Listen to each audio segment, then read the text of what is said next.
Shalom Bapak Ibu Saudara yang kasih oleh Tuhan. Selamat berjumpa kembali dengan kami di dalam program pelayanan ini. Suatu sukacita dapat menjumpai Bapak Ibu semua. Dengan harapan dimanapun Bapak Ibu berada, selalu berada dalam keadaan sehat. Dan program pelayanan rohani ini adalah program yang mengajak kita, mengarahkan kita untuk semakin mencintai dan mengasihi Alkitab, membawa kita kepada pengalaman-pengalaman rohani yang tentunya melalui pembacaan Alkitab kita dapat belajar, bahkan menambah wawasan dan pengetahuan kita untuk mengerti akan kebenaran-kebenaran. Secara khusus dalam kesempatan ini menyampaikan mengenai tokoh-tokoh Alkitab dalam Perjanjian Lama. Kita tahu bahwa Alkitab banyak memperkenalkan orang-orang kepada kita saat kita membacanya. Di antaranya ada orang-orang yang patut diteladani kehidupannya. Namun pun demikian banyak juga orang yang tidak menjadi contoh dan teladan. Dan Tuhan menceritakan kehidupan orang-orang ini supaya kita belajar, dan Tuhan ingin supaya kita dapat menilai secara objektif sehingga kita dapat mengambil keputusan untuk menjauhkan kejahatan dan memilih kebaikan. Tuhan berkenan kepada orang yang meneladani kebaikan orang lain, dan juga Tuhan senang jika kita dapat menyadari suatu hal, belajar dari kesalahan, kejahatan orang lain untuk tidak melakukan dan menjauhkan kejahatan tersebut. Maka Tuhan memperkenalkan kehidupan banyak orang kepada kita saat kita membaca Alkitab.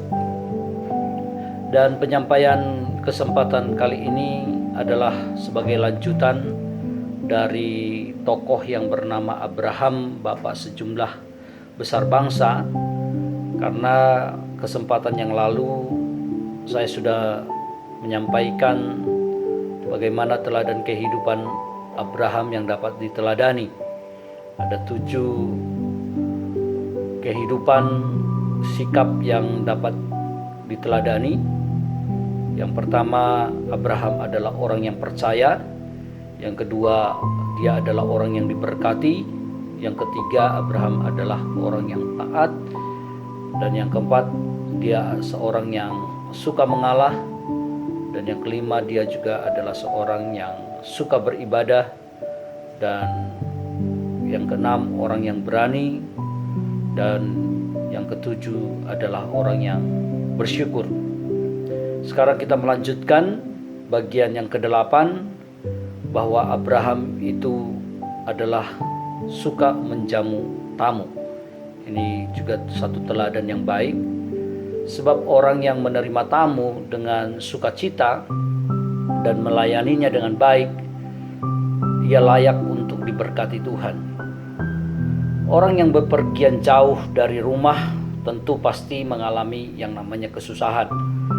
Orang yang suka menjamu musafir seperti itu tentulah memiliki sifat-sifat yang baik. Dan juga kalau kita ingin hidup seperti itu, tidak akan mungkin tanpa adanya pertolongan dan suatu persetujuan dari istri.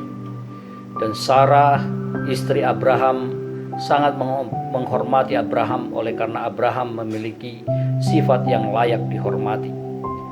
Dia mendapat Sarah, istri yang berbudi tinggi, juga adalah suatu tanda berkat dari Tuhan Allah. Abraham menjamu tamu dengan baik. Itu kebajikan yang sangat indah yang patut diteladani oleh orang-orang Israel dan juga orang-orang Kristen. Khususnya perempuan yang percaya Tuhan harus meneladani kebajikan itu. Karena Abraham hidup seperti itu, Lot keponakan juga belajar dari dia. Ia juga tidak lupa menjamu tamu dengan baik meskipun ia tinggal di Sodom Gomora. Akhirnya oleh karena perbuatan itu ia diselamatkan ketika Sodom dan Gomora dimusnahkan. Kalau kita membaca dalam Ibrani pasal 13 ayat 1 dan 2, di situ dikatakan, peliharalah kasih persaudaraan. Janganlah kamu lupa memberi tumpangan kepada orang, sebab dengan berbuat demikian, beberapa orang dengan tidak diketahuinya telah menjamu malaikat-malaikat. Lebih lanjut dalam Kejadian 18 ayat 1 sampai 19 dijelaskan, kemudian Tuhan menampakkan diri kepada Abraham dekat pohon terbantin di Mamre, sedang ia duduk di pintu kemahnya waktu hari panas terik. Ketika ia mengangkat mukanya, ia melihat 3 orang berdiri di depannya. Sesudah dilihatnya mereka, ia berlari dari pintu kemahnya, menyongsong mereka, lalu sujudlah ia sampai ke tanah serta berkata, Tuanku, jika aku telah mendapat kasih Tuanku, janganlah kiranya lampaui hambamu ini. Biarlah diambil air sedikit, basuhlah kakimu dan duduklah beristirahat di bawah pohon ini. Biarlah ku ambil sepotong roti, supaya tuan-tuan segar kembali. Kemudian bolehlah tuan-tuan meneruskan perjalanannya, sebab tuan-tuan telah datang ke tempat hambamu ini. Jawab mereka, perbuatlah seperti yang kau katakan itu. Lalu Abraham segera pergi ke kemah mendapatkan Sarah serta berkata, segeralah ambil 3 sukat tepung yang terbaik, remaslah itu dan buatlah roti bundar. Lalu berlarilah Abraham kepada lembu sapinya. Ia mengambil seekor anak lembu yang empuk dan baik dagingnya dan memberikan kepada seorang bujangnya. Lalu orang ini segera mengolahnya. Kemudian diambilnya dadih dan susu serta anak lembu yang telah diolah itu, lalu dihidangkannya di depan orang-orang itu, dan ia berdiri di dekat mereka di bawah pohon itu, sedang mereka makan. Lalu kata mereka kepadanya, di manakah Sarah istrimu?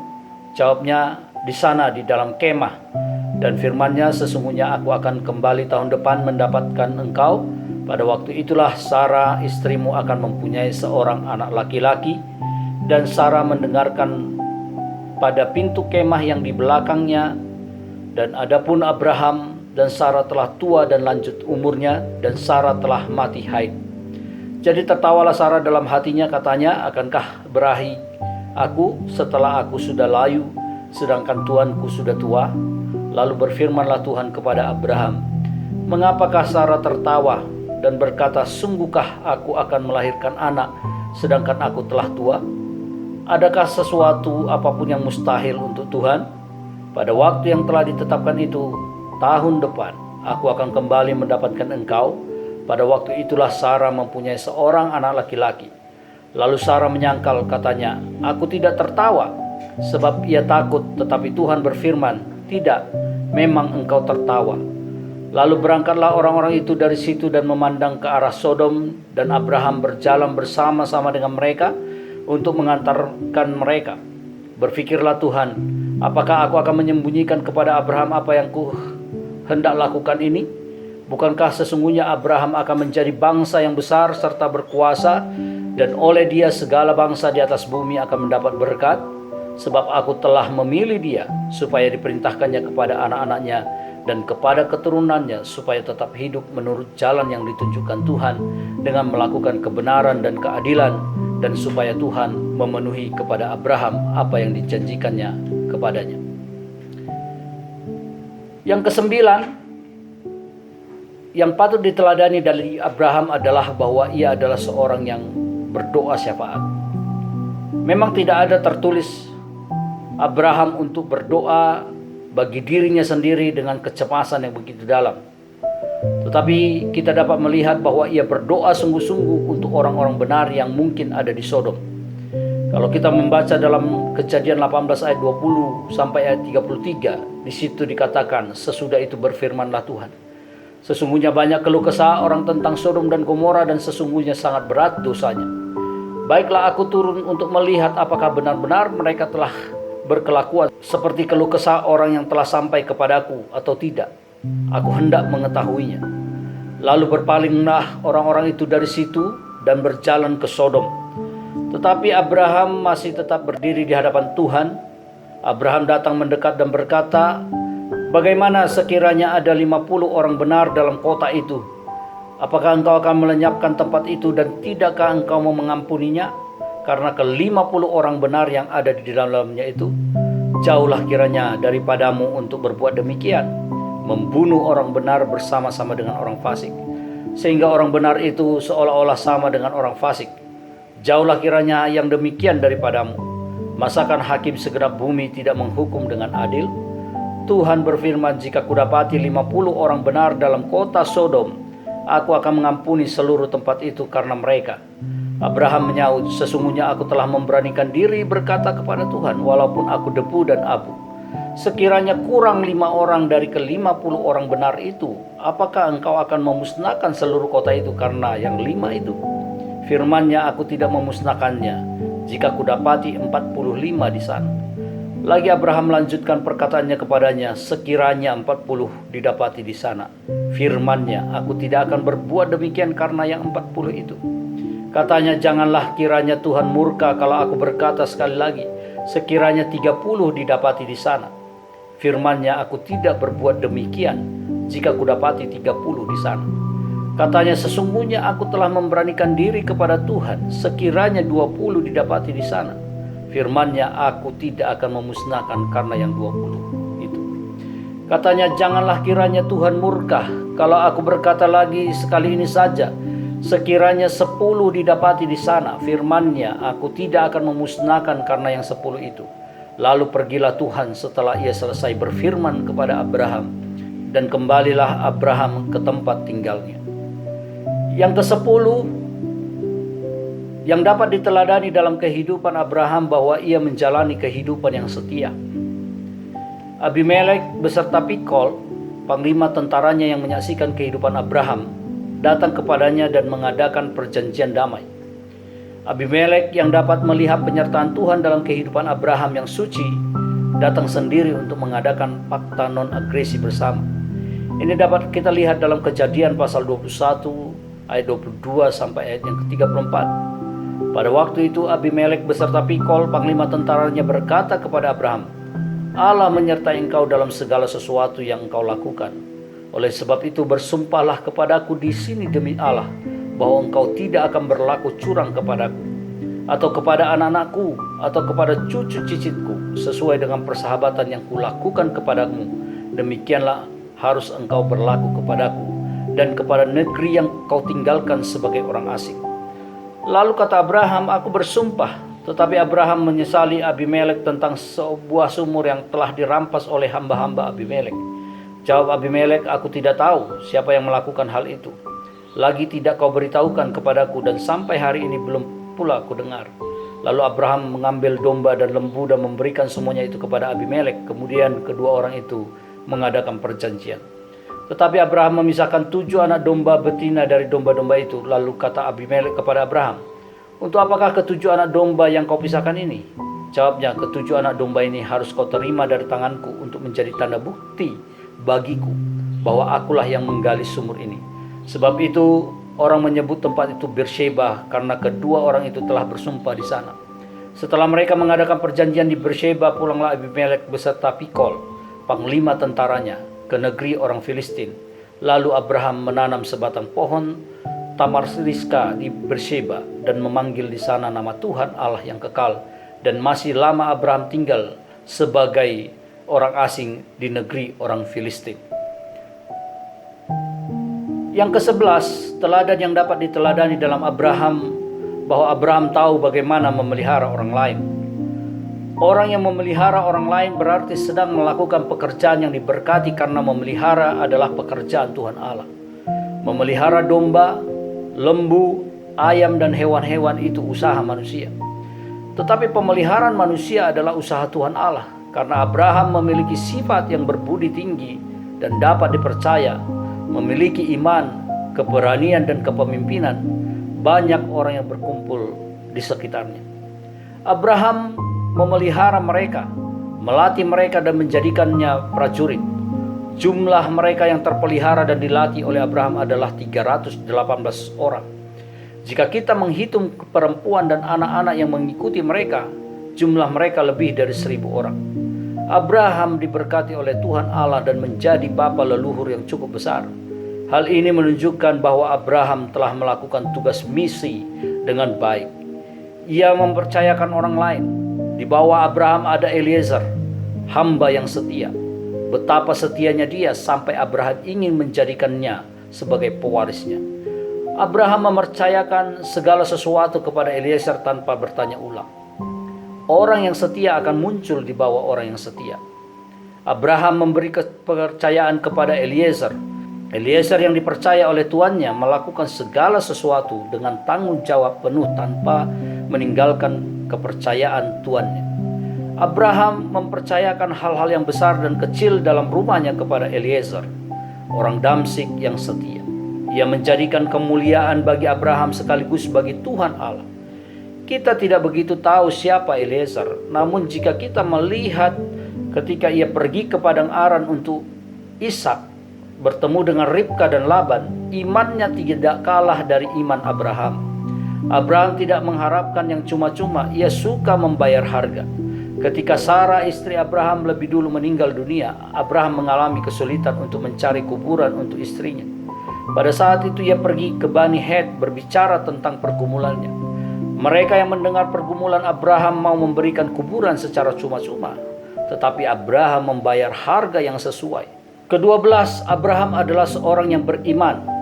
Abraham adalah orang yang percaya terhadap apa yang dikatakan Tuhan walaupun hal itu susah dipercaya. Abraham percaya dan berharap apa yang tidak bisa dipercaya. Ini dapat kita lihat dalam Ibrani 11 ayat 8 sampai ayat yang ke-16. Dijelaskan di sana karena iman Abraham taat ketika ia dipanggil untuk berangkat ke negeri yang akan diterimanya menjadi milik pusakanya. Ia berangkat dengan tidak mengetahui tempat yang ia tujui. Karena iman ia diam di tanah yang dijanjikan itu seolah-olah di suatu tanah asing, dan di situ ia tinggal di kemah dengan Ishak dan Yakub yang turut menjadi ahli waris janji yang satu itu. Sebab ia menanti-nantikan kota yang mempunyai dasar yang direncanakan dan dibangun oleh Allah.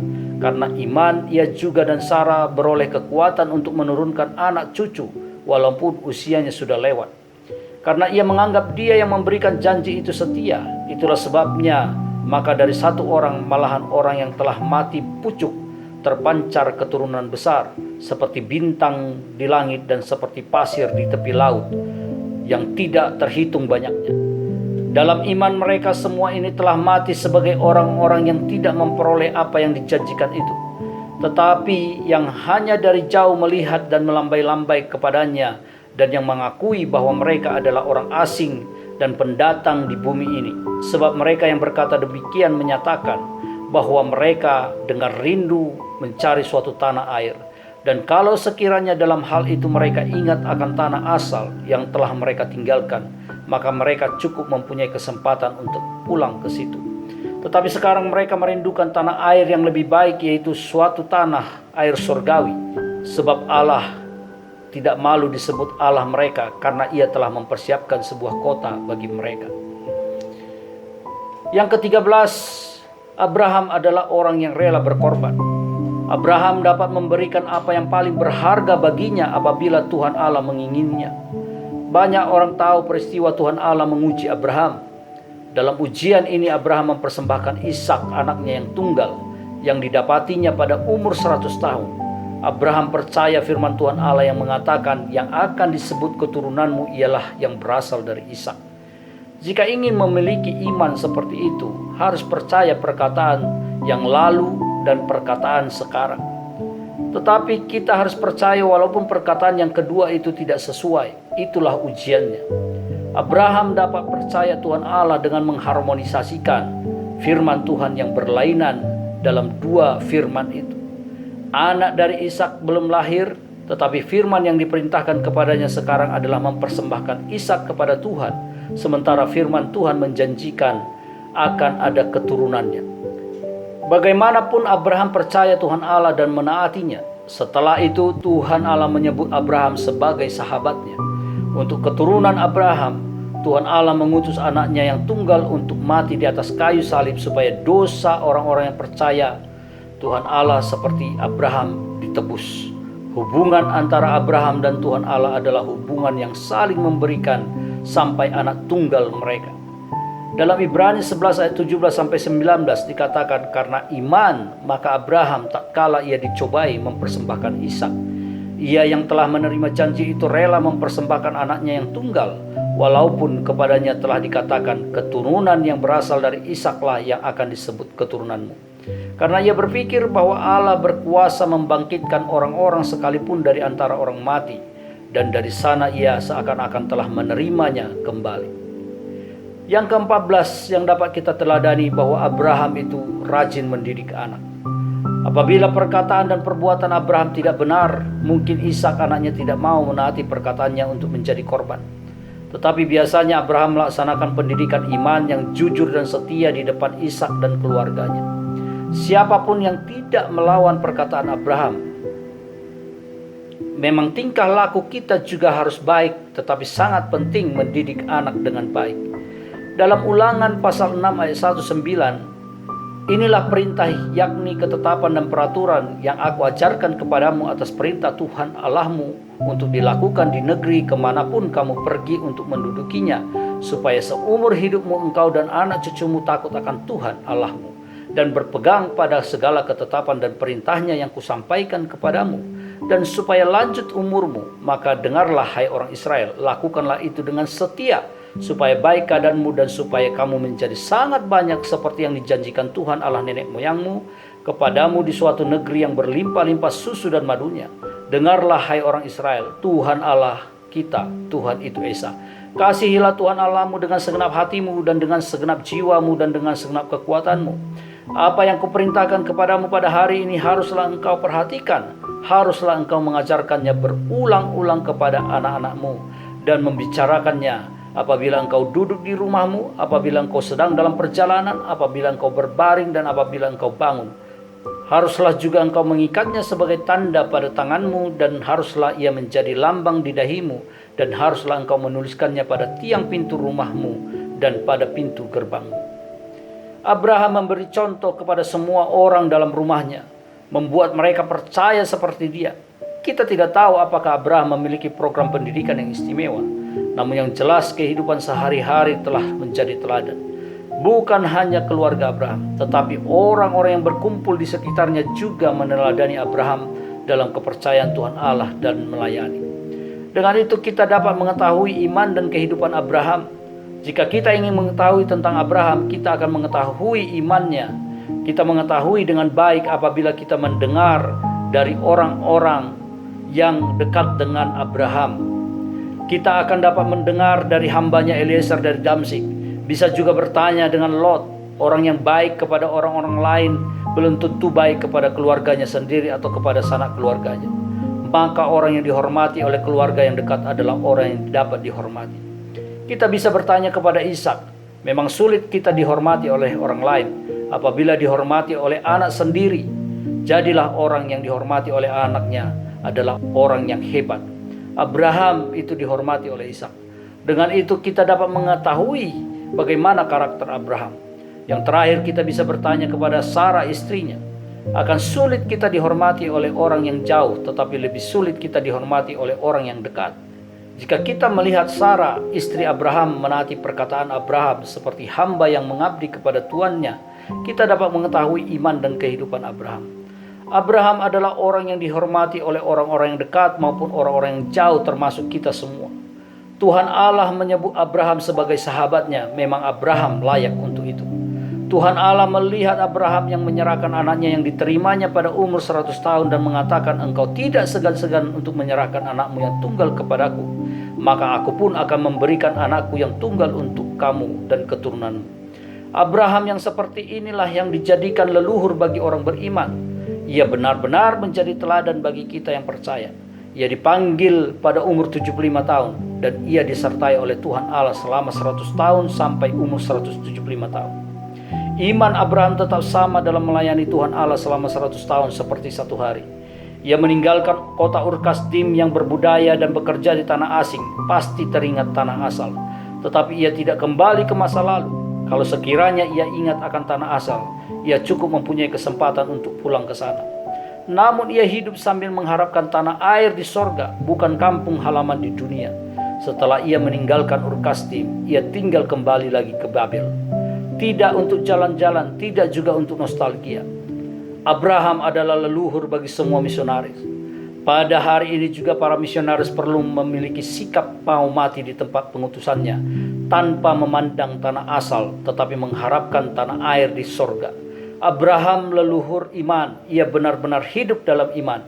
Ia tidak terikat dalam kenang-kenangan tentang Babel atau masa lalu, dan selalu hidup dalam pengharapan tentang masa depan. Ia mengasihi Tuhan Allah dan mengasihi manusia. Tuhan Allah telah mempersiapkan sebuah kota di sorga bagi mereka. Maka Firdaus disebut pelukan Abraham. Abraham adalah gambaran bagi semua orang yang percaya, semua orang kudus, semua misionaris yang telah datang dan yang akan datang. Inilah karakter sikap kehidupan dari Abraham yang dapat kita teladani. Melalui penjelasan ini, kiranya kita beroleh berkat dan nantikan terus apa yang akan kita sampaikan dalam tokoh-tokoh kepunyaan Allah dalam perjanjian lama dengan tokoh yang berbeda. Tuhan Yesus memberkati kita semua. Amin.